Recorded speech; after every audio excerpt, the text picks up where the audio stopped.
able to deliver videos again this month. I hope you enjoy conversation.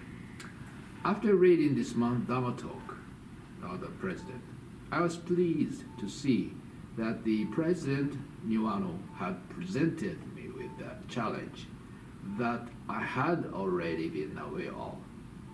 The sentence that I notably identified with was the following: I am not the only one person who is worried that the minds and attitudes of parents and adults who only see merit and rationality will have a significant impact on the minds of the people who will lead the next generation. This month, I would like to think freely about the theme of nurturing the future from this perspective. As a person who was teaching at the public high school until just before being hired by the headquarters of Kosei-kai, I was somewhat aware of the dangers of the intellectual focused school education of the time. However, it has been about 40 years since the social situation of the late 1980s, and it is easy to imagine the changes in the context of lessons and education policy. So I was curious to find out what kind of textbooks are used today in education. This time, I looked into social studies textbooks, particularly those related to modern society. I remember that in the past, a class called civics was taught as a part of the social studies curriculum. Still, since 2022, civics education was undergone a significant transformation. The primary trend seemed to shift from rote learning, where students cram for exams, to a thinking civics course that encourages students to take an active interest in society. The textbook public seems to be used as a teaching resource to help students think about and discuss the social issues that are happening right before their eyes and the anxieties that high school students are likely to face after their graduation. The new subject, public, is being promoted as more than just a rehash of the old contemporary society course.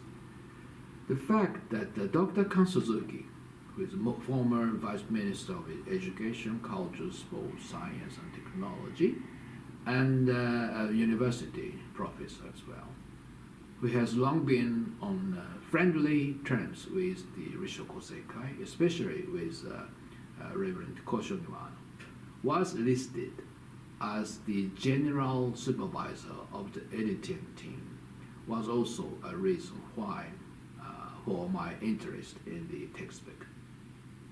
In terms of the time, Mr. Donald Trump was re-elected as President of the United States, and a new Prime Minister, Mr. Ishiba, was born in Japan. Looking back at the early 2020s, when the public subjects were launched, it was a time when what had been considered correct answers began to waver one after another, as can be seen from the lockdown turmoil caused by the COVID-19 and the Ukraine war and the shifting debates surrounding the Palestinian conflict. Needless to say, it is difficult to explain the barriers that can be shared by society in general in such an era. The examples of division using mandarin oranges, and excessive sense of entitlement regarding school lunch fees that appear in the dramaturg are used. Still, a significant value gap between how teachers and parents think and how schools teach children and constants. If we don't consider the words that examples we use carefully, the response we get will flow in the wrong direction and we will lose sight of where we are going. It also illustrates the difficulty of standing on the common foundation of public awareness that transcends our positions. Is this a matter of value in the modern age? At the beginning of 2020, the spread of the new coronavirus became a global issue, and in every country, restrictions on behavior were thought to be the right answer. In Japan, where it was impossible to impose a lockdown, a ban on going out, that would force citizens to restrict their behavior, a restrained police type of self-monitoring group also became popular. Society rushed to self-restraint, and there was a rush to the newly developed vaccine. In February 2022, the war in Ukraine broke out. It was clear that it was an invasion by the Russian army, and the international public opinion rallied to support Ukraine. Although the so-called global South emerging countries held back on their stance, almost no countries supported Russia.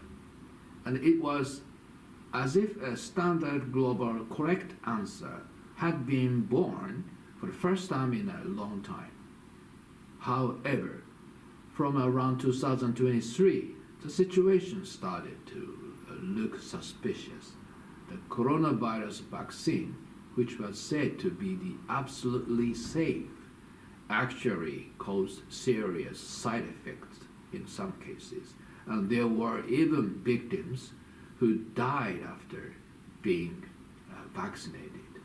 As for myself, I developed an allergy to shrimp after my third vaccination. Even in the Ukraine, which the West continued to supply with the latest weapons, as the war dragged on, it became increasingly outmatched against Russia. And now we can hear voices on the streets opposing the conscription system. More and more people are calling for improvement in the treatment of the soldiers, including their pay, salaries. It has become a regular, sensible thing to question whether continuing the war is really just.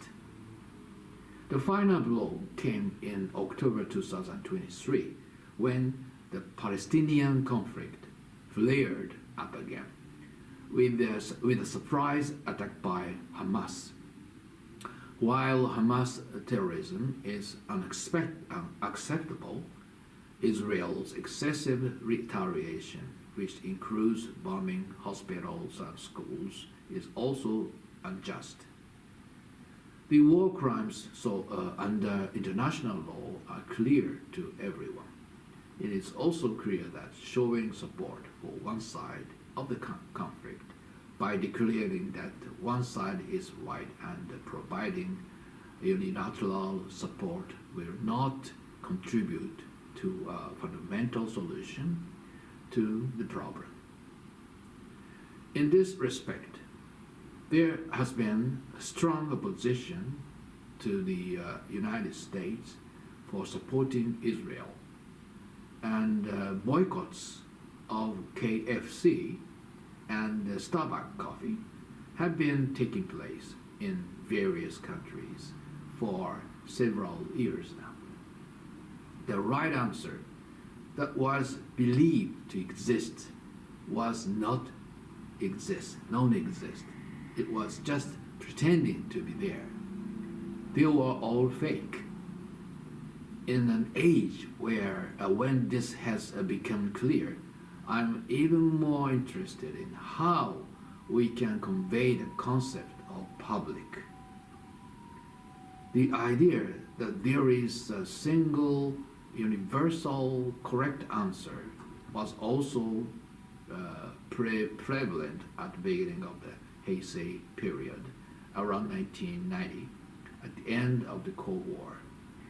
The Soviet Union and Eastern European countries previously espousing socialism declared we were wrong. Freedom and democracy are the correct answers, and we will now aim for capitalism.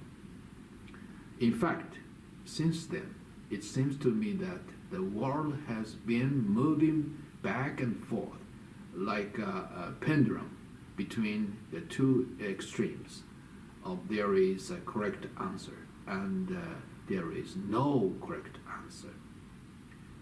When the 9/11 terrorist attack occurred in the United States in 2001, the international correct answer became that radical Islamic fundamentalist groups must be cracked down on.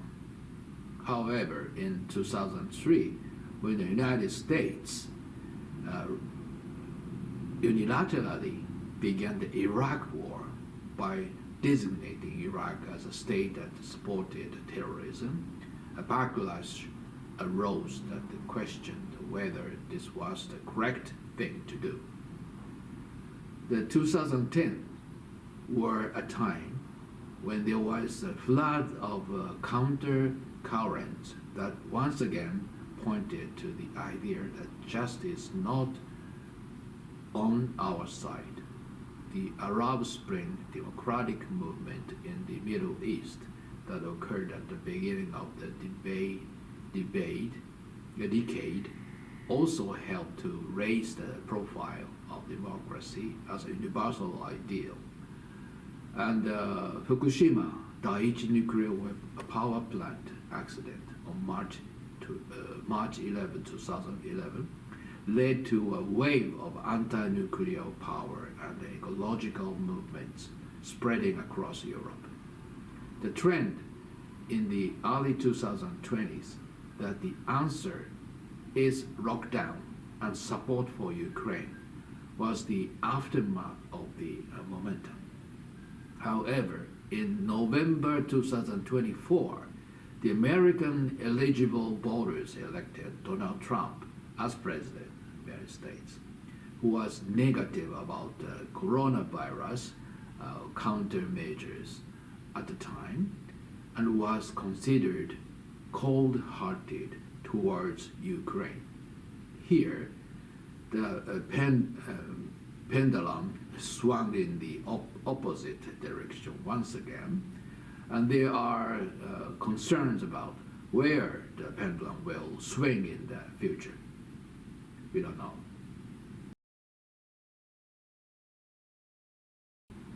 Following the terrorist attack in the United States in 2001, the representatives of the world's religions who had gathered for the Region for Peace were invited to New York, where the headquarters of the organization are based.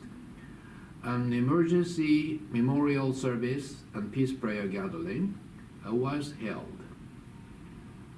From Japan, Cardinal Peter Seiji Shiranagi of the Catholic Church and the other representative was the Reverend Nichiko Niwano, the president of Risho Kosei-kai. But some words are still deeply engraved in my memory. When asked by the media to comment on the international terrorist attack that had caused unprecedented devastation. The president calmly gave his correct answer as a religious person as the following. I can't forget that he sent a message as a Buddhist. It goes like this. We must not use our anger towards the terrorists or our hearts to catch the criminals, but perhaps we should use this opportunity to reflect on the fact that we may be harboring a violent anger in our hearts that is similar to terrorism, and that we may be unintentionally committing a crime by hurting others with our hearts that have lost control. I feel that we should be careful not to commit crimes unwittingly. That's all. Finally, I think that the right answer to nurturing the future lies in the essential attitude of Buddhists in their daily lives. I believe the way towards forward for youth education in high school and human education in international society lies in disseminating Buddhist truth, which consistently preaches the truth of reality. In this sense, I feel that the time has come to put the dissemination of Buddhist truth into practice earnestly. But that's all from me. What you have thoughts on your mind? I hope you enjoy this monthly video. I'll also be happy to receive your comments if you have. So please feel free to send them in at any time. That's all for this month. Thank you very much. See you next time.